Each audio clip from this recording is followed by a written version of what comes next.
80 MLA ஆனப்போ எங்க Ambattur CSI கிருஷ்ணநாதர் ஆலயத்தை சேர்ந்த முதியோருடைய எங்க அப்பா லே பிரிச்சிருந்த சர்ச். ஐயா என்ன உங்க பையனை கொண்டு போய் சாக்கடையில தள்ளிட்டீங்கன்னு கேட்டாங்க. இப்ப எங்க அப்பா சொன்னாங்க, ஏங்க அரசியல நேர்மையும் நியாயமா ஒருத்தர் இருக்க முடியாதா, என் பையன் அப்படி இருப்பாரு என்று சொன்னார். ஓராண்டுக்கு பிறகு அதே பெரியவர் எங்க அப்பாட்ட வந்து என்ன சொன்னாங்கன்னா, ஐயா ஒரு ப்ராப்ளம் ஆச்சையா, நாங்கெல்லாம் எஸ்பியை போய் பார்க்க போனோம், உங்க பையன் ஃபோன் பண்ணாருப்பா, ஐயா எஸ்பி எங்களை எழுந்து நின்று வரவேற்றார் என்று சொன்னார்கள். கர்த்தருடைய பரிசுத்த நாமத்துக்கு ஸ்தோத்திரம்.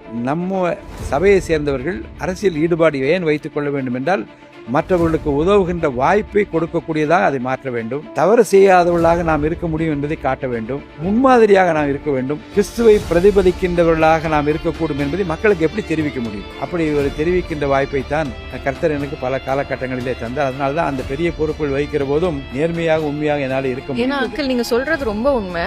இன்னைக்கு ஒரு கிறிஸ்டியன் பாலிடிக்ஸ்குள்ள போறாங்கன்னா அது ரொம்ப ஒரு பெரிய விஷயமா, அது தப்பு இல்லையா, போகலாமா அப்படின்ற ஒரு மைண்ட் செட்டோட தான் எல்லாருமே இருக்காங்க. உங்க அப்பா கிட்ட அந்த காலத்துல எப்படி கேட்டாங்களோ இன்னுமே அப்படியேதான் இருக்காங்க அங்கிள். மோஸ்டா அது கொஞ்சம் மாற்றிக்கொள்ள வேண்டும். ஏனென்றால் அரசியல் சாக்கடை, அரசியல் அயோக்கியம், கடைசி புகலிடம் எல்லாம் வசனத்துக்கு வேணா உதவும். I am so happy to inform you, தளபதி விஜய் அவர்கள் வந்ததுக்கு அப்புறம் நீங்க பாத்தீங்கன்னா, I am able to see huge youngsters being attracted towards him. நான் சி விஜய் ஜோசப் என்று அவர்கள் சொல்லுகிற போது மக்கள் அவர் மீது வைத்திருக்கிற ஒரு நம்பிக்கை, இளைஞர்கள் இளம் பெண்கள் என்ன நினைக்கிறார்கள் என்றால், நாம் நம்ப வேண்டிய ஒரு தலைவராக இவர் இருப்பார், ஒரு நேர்மையாக நடப்பார், லஞ்ச லாவண்யம் இல்லாத ஆட்சி இங்கே கிடைக்கும். ஏன்னா மக்கள் பேசுவது, பத்திரிகைகளை பார்ப்பதெல்லாம் இந்த லஞ்ச வழக்கு, அதிலே மோசடி, இதிலே தவறு, இந்த மந்திரி மீது இவ்வளவு ஊழல் குற்றச்சாட்டு என்றெல்லாம் பார்த்து பயந்து போயிருந்த அந்த யங்கர் ஜெனரேஷன் இப்போ இவரை பார்த்து ஒரு புது யுகம் பிறக்கிறது, ஒரு புதிய சகாப்தம் வந்து விட்டது. இன்னும் 20-25 ஆண்டு காலத்திற்கு எதிர்காலம் அவர் கையில் தான் இருக்கிறது. தமிழக மக்கள் அவர் கையில் பத்திரமாக இருப்பார், நம்பிக்கை எனக்கு இருக்கிறது.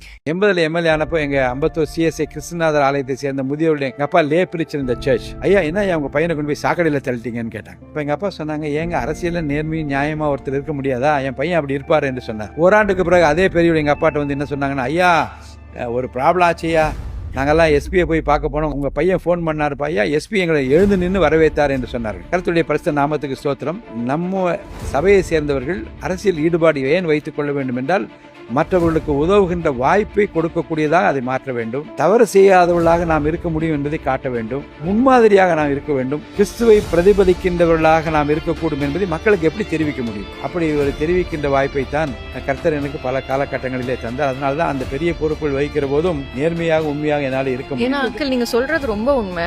இன்னைக்கு ஒரு கிறிஸ்டியன் பாலிடிக்ஸ்குள்ள போறாங்கன்னா அது ரொம்ப ஒரு பெரிய விஷயமா, அது தப்பு இல்லையா, போகலாமா அப்படின்ற ஒரு மைண்ட் செட்டோட தான் எல்லாருமே இருக்காங்க. உங்க அப்பா கிட்ட அந்த காலத்துல எப்படி கேட்டாங்களோ இன்னுமே அப்படியேதான் இருக்காங்க அங்கிள். மோஸ்டா அது கொஞ்சம் மாற்றிக்கொள்ள வேண்டும். ஏனென்றால் அரசியல் சாக்கடை, அரசியல் அயோக்கியம், கடைசி